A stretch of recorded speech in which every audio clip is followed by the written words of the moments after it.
Hello friends, आज का यह वीडियो सहारा के पीड़ित निवेशकों का आंख खोलने वाला है। अगर आप अभी तक किसी भ्रम में हैं कि सहारा मैनेजमेंट और मोदी सरकार आपका भुगतान करने जा रही है, तो आप यह गलतफहमी अपने दिलो दिमाग से निकाल दीजिए। आज मैं कुछ ऐसे साक्ष्य आपके सामने प्रस्तुत करूंगा जिससे कि यह साबित हो जाएगा कि सहारा मैनेजमेंट और मोदी सरकार दोनों आपस में मिले हुए हैं और दोनों के ही मंशा है कि सहारा के पीड़ित निवेशकों का भुगतान लटका दिया जाए, नहीं किया जाए, बल्कि जो भी पैसा सहारा का जब्त किया गया है उसे भी हड़पने की मंशा सरकार की है। और सहारा के पास जो पैसा है वो तो सहारा के पास अरबों रुपए की संपत्ति है। तो दोस्तों, साथ ही साथ हम लोग बात करेंगे कि अगर आपको लगता है कि मेरी बातें सही है, सच है, तो 12 तारीख को जो आंदोलन हो रहा है आप उसमें शामिल होने की सोच सकते हैं। आंदोलन क्या है, कब है, कैसे है, उसकी हम लोग बात करेंगे। और साथ ही साथ 12 दिसंबर को 12 तारीख यही 12 मार्च को रामलीला मैदान में मोदी जी सहारा के पीड़ितों को संबोधित करने वाले हैं। ऐसा दावा बीजेपी की एक अनुषंगी इकाई जो दावा करती है कि वो सहारा के पीड़ितों की लड़ाई लड़ रही है, ठगी पीड़ितों की लड़ाई लड़ रही है, वो दावा कर रही है कि उसका जो आंदोलन 12 तारीख को रामलीला मैदान में आहूत है उसमें मोदी जी शामिल होंगे और सहारा के पीड़ितों के भुगतान की गारंटी देंगे। तो क्या है अपडेट, उसको लेकर आज हम लोग बात करेंगे।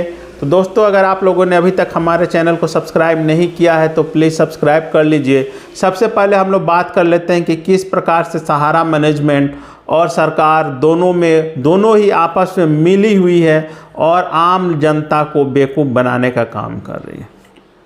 आप लोगों को पता है कि 4-5 दिन पहले जो सहारा का हॉस्पिटल लखनऊ का था, जो नीलाम हुआ था, जिसके ऊपर काफ़ी देनदारी थी और नीलामी प्रक्रिया के बाद चूँकि उसे बेच दिया गया और जो पैसा मिला उसका भुगतान देनदारों को किया गया।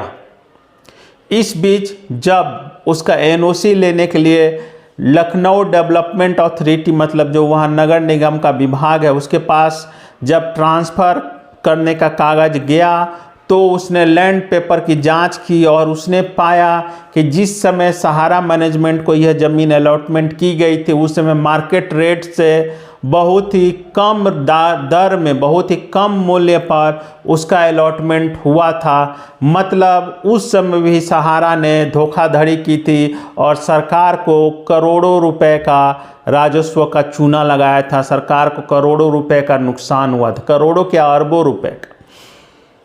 अब जब लखनऊ डेवलपमेंट अथॉरिटी के पास ट्रांसफ़र का जब पेपर गया तो जांच में पकड़ाया कि उस सहारा ने लगभग 117 करोड़ रुपए का भुगतान कम किया।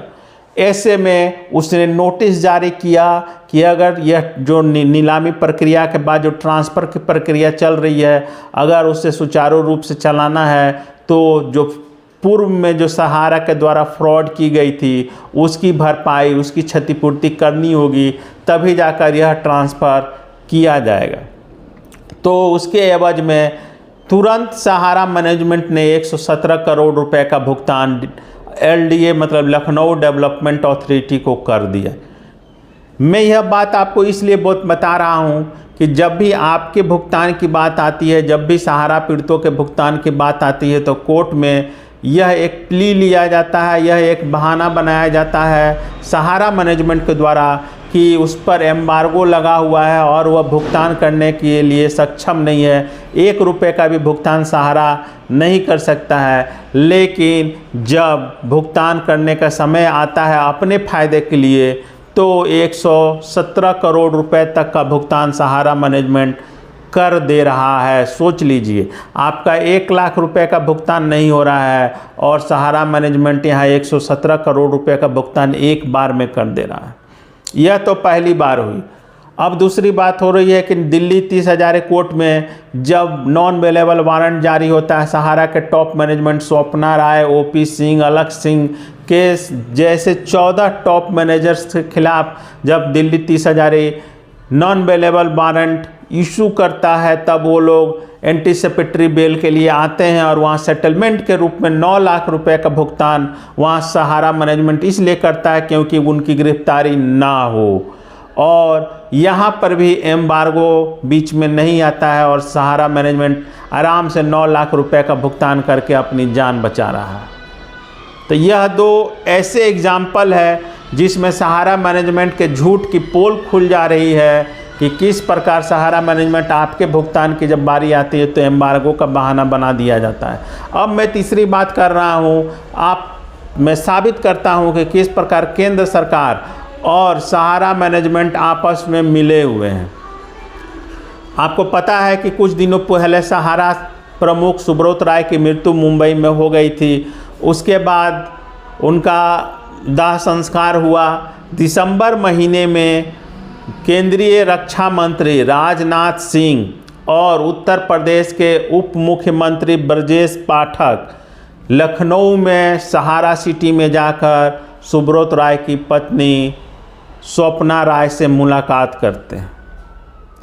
जब मुलाकात के बारे में पूछा जाता है तो कहा जाता है कि यह एक कटसी भेंट थी, मतलब सांत्वना देने के लिए ये मुलाकात हुई थी। अब आप ये सोचिए, जिस स्वप्ना राय के खिलाफ बहुत सारे कम से कम 100 से 200 कोर्टों के द्वारा नॉन बेलेबल वारंट जारी हो चुके हैं, समन जारी हो गए हैं, कोर्ट में पुलिस आके बोलती है कि उन कहीं नहीं मिल रही है और कुर्की का आदेश निकल जाता है, उन्हें एब्सकॉन्डर। आपको कुछ दिनों पहले मैंने एक वीडियो बनाया था कि उत्तर प्रदेश के एक कोर्ट ने स्वप्ना राय और ओपी सिंह को एब्सकॉन्डर मतलब फरार घोषित कर दिया है, क्योंकि वो लोग तारीख पर हाजिर नहीं हो रहे थे और पुलिस ने कहा कि वो लोग कहीं मिल नहीं रहे हैं। मतलब इस एक प्रकार से एक फरार अपराधी के साथ देश के रक्षा मंत्री उसके आवास पर जाकर मिल रहे हैं और यहाँ पर जब कोर्ट में बारी आती है तो कह दिया जाता है कि वो कहीं मिल नहीं रहे हैं, पुलिस ऐसा स्टेटमेंट दे देती है। तो यहाँ आप साफ देख रहे हैं कि जिसे कोर्ट ने एब्सकॉन्डर करार दिया है, फरार घोषित कर दिया है, उसके साथ मोदी सरकार के रक्षा मंत्री जाके उसके आवास पर मिल रहे हैं। तो इससे क्या साबित होता है कि सरकार और मैनेजमेंट, सहारा मैनेजमेंट दोनों आपस में मिले हुए हैं। और मूर्ख कौन बन रहा है? तो आम निवेशक, जिसका भुगतान ना तो सरकार कर रही है और ना सहारा मैनेजमेंट कर रही है। जब सहारा मैनेजमेंट को भुगतान करने का आदेश होता है तो एम्बार्गो का बहाना बनाता है और जब सरकार को भुगतान करने कहा जाता है तो सरकार बोलती है कि पोर्टल के माध्यम से हम भुगतान कर रहे हैं। और पोर्टल की स्थिति यह है कि 1 करोड़ 21 लाख लोगों ने आवेदन किया है और मात्र 2 लाख लोगों का भुगतान हुआ है। तो यह 99% से ज़्यादा लोगों का डिफिशेंसी करके रिजेक्ट किया जा रहा है। तो किस प्रकार से यह ठगी का बेवकूफ़ बनाने का काम आम जनता को किया जा रहा है। अब हम लोग आते हैं तीसरे मुद्दे पर, जो कि है आंदोलन का रास्ता। आप लोगों को पता है कि विश्व भारती जन सेवा संस्थान ने सुप्रीम कोर्ट में एक रीट याचिका दाखिल की है सहारा की सभी कोऑपरेटिव सोसाइटी और सभी कंपनियों के सभी निवेशकों के भुगतान के लिए। इसी संगठन ने 12 मार्च को रांची में केंद्र सरकार के विरोध जन आक्रोश रैली का आयोजन किया है। मैं आप लोगों से निवेदन करता हूं कि यदि आप सक्षम हैं, आप उस दिन उस रैली में शामिल हो सकते हैं, तो आप 12 मार्च को रांची पहुंचकर उस रैली का सहभागी बने और रैली को सफल बनाने का प्रयास करें। यह तो बात हो गई रांची में 12 मार्च को होने वाली रैली को लेकर। अब एक और रैली मदन लाल आज़ाद, जो कि दावा करते हैं कि वो भारत के सभी ठगी पीड़ितों की आवाज़ बुलंद करने वाले हैं, 40 करोड़ ठगी पीड़ितों की लड़ाई लड़ रहे हैं, लेकिन अब उनकी सच्चाई सामने आ चुकी है कि वो एक बीजेपी के कार्यकर्ता हैं। चलिए वो कार्यकर्ता ही सही, उन्होंने 12 मार्च को ही दिल्ली के रामलीला मैदान में एक बड़ी रैली आयोजित की है। उनका दावा है कि उस दिन उस रैली में प्रधानमंत्री मोदी शामिल होंगे और सहारा पीड़ितों के अलावा सभी कोऑपरेटिव सोसाइटी के ठगी पीड़ितों के भुगतान का आश्वासन देंगे, भुगतान की गारंटी देंगे।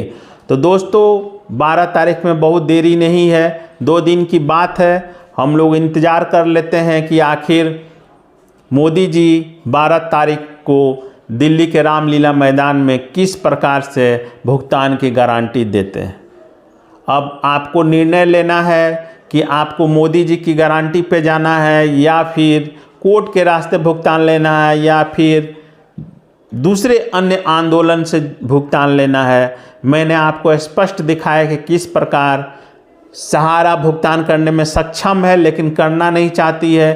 केंद्र सरकार और सहारा मैनेजमेंट दोनों मिले हुए हैं, यह भी मैंने आपको बताया। और साथ ही साथ मैंने बताया कि आने वाले दिनों में कहां कहां पर सहारा मैनेजमेंट और सरकार के खिलाफ आंदोलन होने वाले हैं। उम्मीद करता हूं कि मेरे द्वारा दी गई जानकारी आपको अच्छी लगी होगी।